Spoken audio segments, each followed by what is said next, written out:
Hello बच्चों, मैं आज आपको कक्षा 7वीं के पहले पाठ हम पंक्षी उन्मुख गगन का अर्थ बताऊंगी।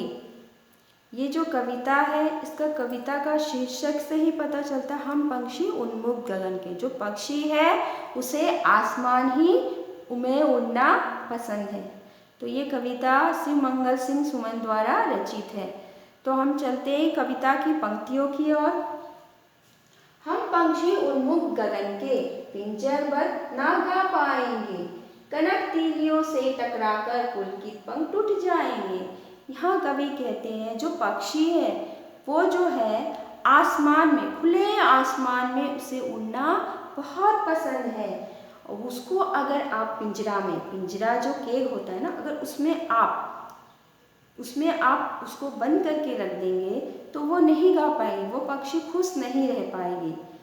कनक तीलियों से टकरा के, कनक का अर्थ होता है सोना, सोना की तिलिया। अगर सोना का मतलब कि सोने की तिलिया, सोने का पिंजरा में भी आप उसको बंद करके रखेंगे तो उसके जो पुलकित पंख है टूट जाएंगे। मतलब कि उस उड़ने की चाह में, उसको आप भले सोने के पिंजरे में रखो, उसे पसंद नहीं है, वो उड़ने का ही चाह करती रहेगी और उस उड़ने की चाह में, कोशिश में उसके जो पंख है वो टूट जाएंगे। तो अर्थात यहाँ कवि कहना चाहते हैं कि जो चिड़िया है उसको बंद पिंजरा में रहना पसंद नहीं है, उसको खुले आसमान में पसंद है। भले आप सोने के पिंजरे में रखो, उसे सोने का पिंजरा नहीं पसंद है।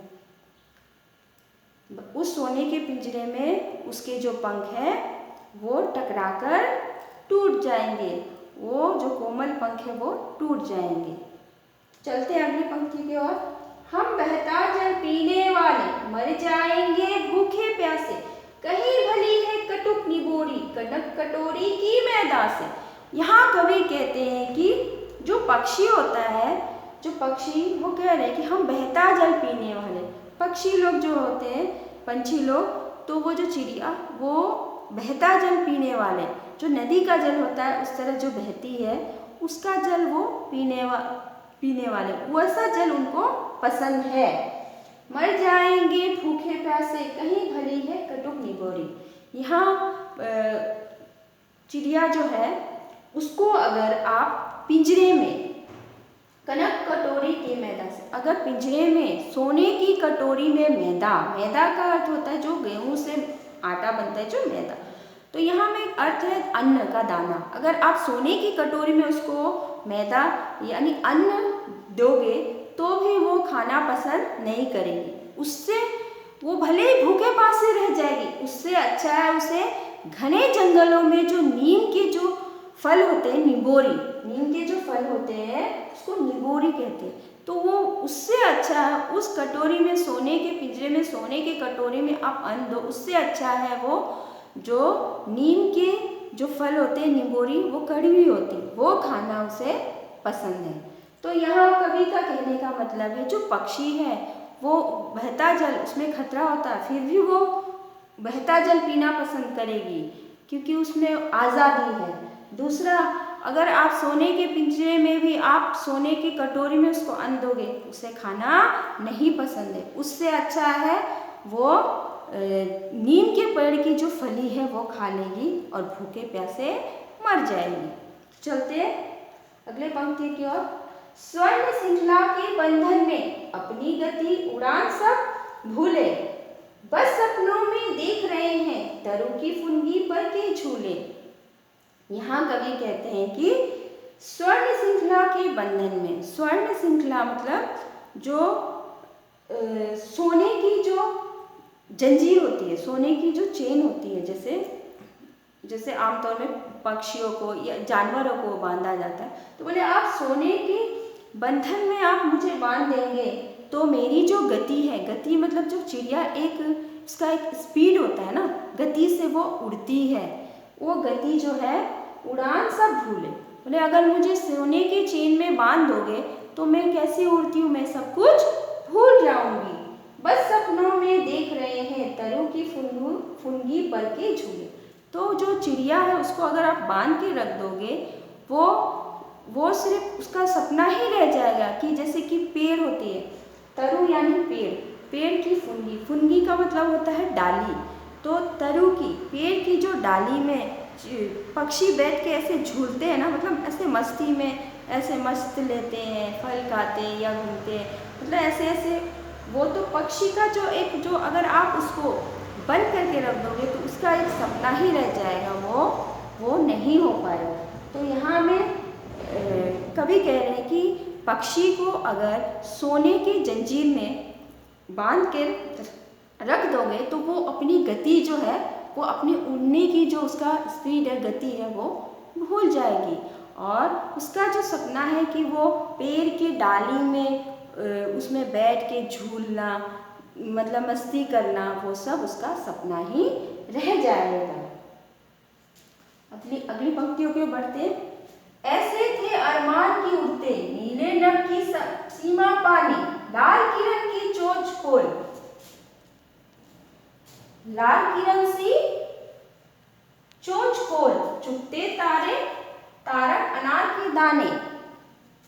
यहाँ में कह रहे जो पक्षी होते हैं, जो पक्षी, उसके अगर आप पिंजरे में बंद कर दोगे तो उसके जो अरमान, उसके अरमान का मतलब होता है इच्छा, जो चाह है ना, कि उसका एक अरमान होता है। जब पक्षी जो आसमान में जब उड़ता है, आसमान में जो उड़ता है तो उसमें वो एक खुशी महसूस करता है, और उसमें उसको एक कि आसमान कहाँ है, उसकी सीमा, सीमा का मतलब होता है जो बाउंड्री, बाउंड्री कि कहाँ है, और बाउंड्री और कहाँ है, वो उड़ते जाते और उसमें सीमा में जाने की चाह में, उसमें आसमान में जो तारे होते हैं ना, तारे, तो जैसे कि आकाश की जो सीमा में जो तारे होते हैं उसको कवि ने कहा है अनार के दाने, अनार के दाने। जैसे कि पक्षी को लगता है वो है कुछ, वो उस खुशी में वो ऊपर उड़ रही है, और वो अनार के दाने को उसके लाल रंग रूपी जो चोंच है उससे वो चुनती है। तो वो उसका एक अरमान होता है ना, आकाश में उड़े, सीमा तक कहाँ जाए, वहाँ जाए और वहाँ में देखे जो अनार के दाने, जो तारा रूपी जो अनार के दाने, उसको वो चुगे। तो यहाँ उसका पक्षी का एक जो इच्छा होती है, जो आसमान में वो देखती है वहाँ तक जाए क्या है, तो वो एक इच्छा को यहाँ कवि ने दर्शाया है। चलते अगली पंक्ति की ओर। होती सीमाहीन क्षितिज से इन पंखों की होड़ा होड़ी, या तो क्षितिज मिलन बन जाता या तंती सांसों की डोरी। यहाँ पर कवि कह रहे हैं कि होती सीमाहीन क्षितिज से, सीमाहीन मतलब कि सीमा का मतलब होता है जो बाउंड्री, हीन जो बाउंड्री से पार, मतलब कि बाउंड्री कहाँ खत्म होता है। क्षितिज का मतलब होता है जो पॉइंट, वो पॉइंट जहाँ में वो तो हमें भी नहीं दिखता है कि जैसे कहाँ आसमान खत्म होता है और कहाँ धरती मिलती है, जो पॉइंट क्षितिज। तो पक्षी का एक होता है ना जो इसमें कि वो कहाँ तक आकाश जाता है, उस उड़ने की उसकी चाह होती, कहाँ तक वो जाता है, वो जाते रहते। और उसमें होड़ा होड़ी में मतलब कि बहुत सारे पक्षी होते हैं, पक्षियों की जो होड़ा होड़ी लगती कि हाँ हम भी जाएंगे, उड़ेंगे, उस क्षितिज को देखेंगे वो कहाँ खत्म होती है।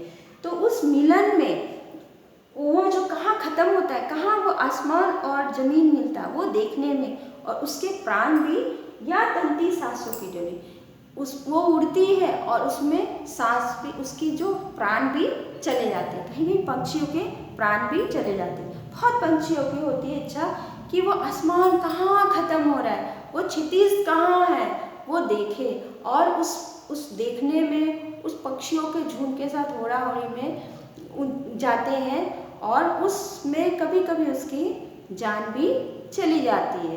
तो ये एक कल्पना किया कि कवि ने कि जो पक्षी होती है वो भी आसमान में, दूर आसमान तक उड़ने चाहती है, और कहाँ आसमान और धरती मिलता है वो क्षितिज देखना चाहती है, और उसी होड़ा होड़ी में उसकी सांस भी, यानी कि उसकी मृत्यु भी हो जाती है।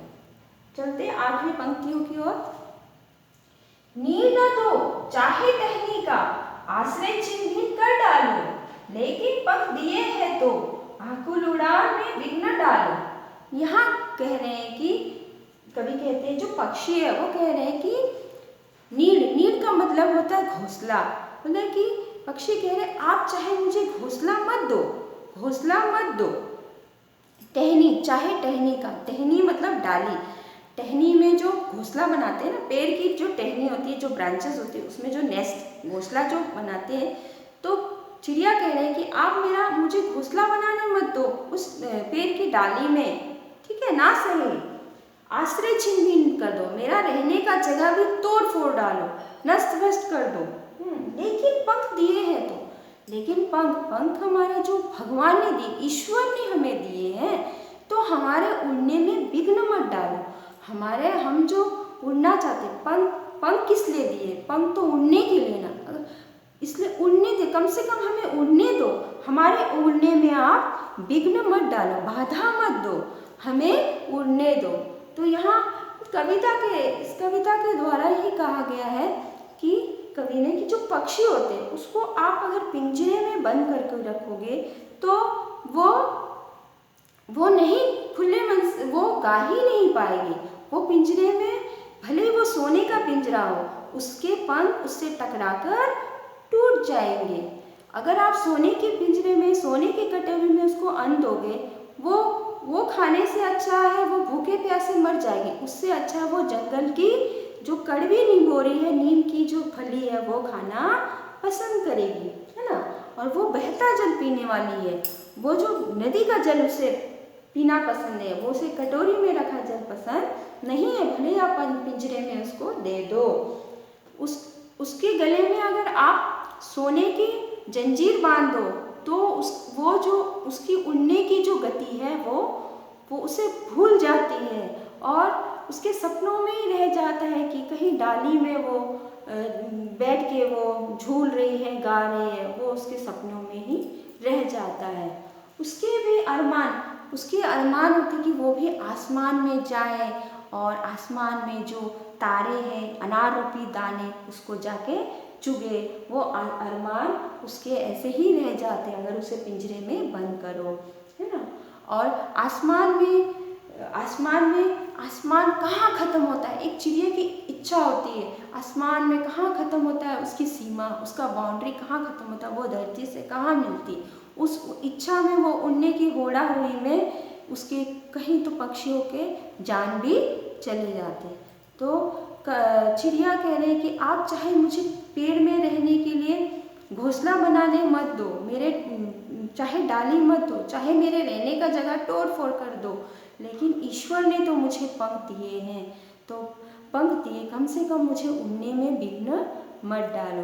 तो इस कविता का जो शीर्षक है, इस आखिरी पंक्तियों से साफ झलक जाता है कि जो पक्षी है कि उसे उड़ना पसंद है, उसे खुला आसमान पसंद है, उसको अगर बंद करके उसको पिंजरे में रखोगे तो वो खुश नहीं रह पाएगी, वो भूखी प्यासी मर जाएगी। तो इस तरह कवि ने जो कविता में कहा है, आप इसको सुनिए, आपको अच्छे से समझ आ जाएगा। और इसका जो PDF फाइल है, जो नोट्स है, मैं आपको व्हाट्सएप ग्रुप में शेयर कर दूँगी, ठीक है।